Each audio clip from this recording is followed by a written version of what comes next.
বর্ষাকাল মানে ইলিশের বাহার। এই সময় ইলিশ মাছ খাওয়াই মজা আলাদা। আসসালামু আলাইকুম। মাই কুকিং ব্লগ চ্যানেল থেকে আপনাদের সবাইকে স্বাগতম। আজকে আপনাদের সাথে যে রান্নাটা শেয়ার করব তার নাম ইলিশের তেল ঝাল।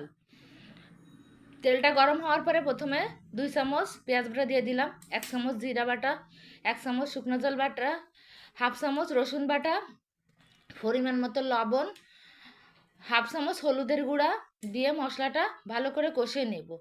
কষানোর পরে মাছগুলো দিয়ে দেব। মাছের ভিতর যাতে মশলা ঢোকে সেভাবে কষিয়ে নেব।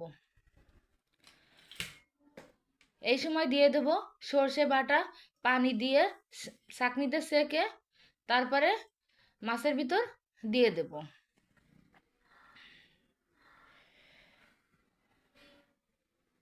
মাছটা ভালো করে কষানোর পরে 2 কাপ পানি দিয়ে দেব।